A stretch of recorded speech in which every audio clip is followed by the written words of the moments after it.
আসসালামু আলাইকুম দর্শক, সবাই কেমন আছেন? আশা করি ভালো আছেন। আমার আসলে জ্বর, এটার জন্য প্রচন্ড জ্বর, এটার জন্য ভিডিও মেক করতে পারিনি। তো আজকে তথাকথিত যে আমরা একটু খতিয়ে দেখি, রাসেল ভাইপার নামের একটা সাপ ইদানিং প্রচুর পরিমাণের ভিডিও কন্টেন্ট এবং তৈরি হচ্ছে, আমরা দেখতেছি নেট দুনিয়ায় চলমান।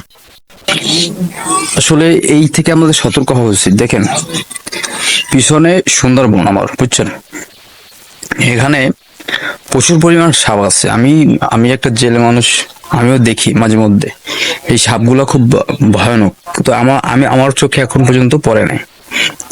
তো বাংলাদেশে যদি আপনার জিনিস যে কোনো জিনিস যদি আপনি মোটমাট একটা জিনিস আসলে ইদানিং এই রাসেল ভাইপার আসছে বলে রাসেল ভাইপার নামে হাজারো কথা হুজুররাও ছাড়ে নাই, যে রাসেল ভাইপার থেকে কিভাবে বাঁচবেন, কিভাবে করবেন, কিভাবে ট্রিটমেন্ট নিবেন, মানে সবকিছু।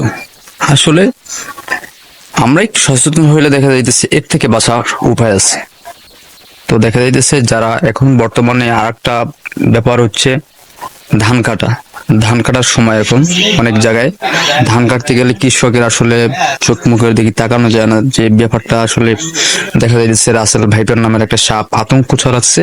তো এটা আসলে সত্য ঘটনা, তা তেমন একটা পুরনো, অনেক আগে রাসেল ভাইপার নামের একটা সাপ আসছিল। তো এই বিষধর সাপ কেন্দ্র করে অনেক ভিডিও তারা ফুটেজ তৈরি করছিল অনেক আগে, সেটা কিন্তু রিসেন্টলি আপলোড দিতেছে মানুষ, মানে এইটা জিনিসটা ফোকাস করতেছে। তো আমাদের একটু সচেতন হওয়া দরকার যে কতটা ছড়াইছে বাংলাদেশে। আসলে একটা বাচ্চা, মানে অনেক আছে যেগুলো লাইভ, সেগুলো ভালো, আপলোড ভালো, সেই সেই সমস্ত জিনিস দেখা। তো আমাদের আসলে করণীয় কি, ডাক্তারের সাথে আমরা পরামর্শ করতে চাই এবং ডাক্তার আমাদেরকে বলুক, এবং সরকার থেকে কোনো কিছু উদ্যোগ নিচ্ছে কিনা সেটাও আমরা জানি না। যদি জানা থাকে কমেন্ট বক্সে আপনারা বলে যাবেন। আর দেখা যাইতেছে আমি যেখানটায় দাঁড়িয়ে রয়েছি সেখানটা আসলে জঙ্গল। এই জঙ্গল এলাকার ভিতরে সাপ, অনেক ধরনের অনেক সাপ আমি আর দেখাতে পারি, তো দেখাই না, কারণ এই সমস্ত সাপ আমার ভিউর দরকার নাই। এই সমস্ত সাপ দেখাই কি আমি ভিউ তৈরি করবো ভাই?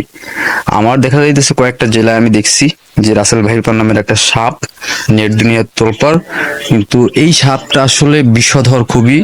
এইটা না, এর চাইতে হাজারো রকমের সাপ আছে, বিষধর সাপ। আমাদের এই জঙ্গলে বসবাস আমরা জানি যে কত প্রকার সাপ আছে বাংলাদেশে, সব এখান থেকেই তৈরি হয়।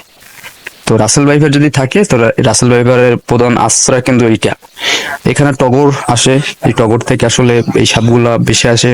তো এই সাপগুলা আসার পরে ডিম ছাড়া বাচ্চা দেয়, এগুলো কিন্তু ছড়ায় যায়। আমাদের একটু সচেতন থাকতে হবে যে দেখা যাইতেছে যে বই খাতা টুল আর পত্র যেগুলো আছে, যেগুলো আমাদের প্রয়োজনীয় না, সেগুলো আসলে রাখা ঠিকও না। এবং দেখা যাচ্ছে সেই সেই ময়লা আবর্জনা থেকে কিন্তু আসলে এই সাপগুলো লুকায় লুকায় থাকে, এবং সেই ভয়াদর সাপ আমি আবার দেখতেছি যে কামড়ায় কিনা, এখানে আবার সাপটাও আছে কিনা। তো দেখা যাইতেছে এই যে ভয় একটা সাপ, এগুলো আসলে এই যে বিষাক্ত সাপ কাকে সবল করলে মানে কতটুকু আমি জানিও না, আমার চোখে এখন পর্যন্ত পড়ে না। যদি পড়ে তো অবশ্যই আমি লাইভে দেখাবো। আর প্লাস হচ্ছে যারা পুরনো যে সাপগুলো নিয়ে আপনারা রাসেল ভাই চালিয়ে দিচ্ছেন এর জন্য, আসলে এগুলা থেকে একটু বিরত থাকুন। সবাই ধন্যবাদ। আমার জন্য দোয়া করুন যেন সাথে সাথে মানে আল্লাহ একটা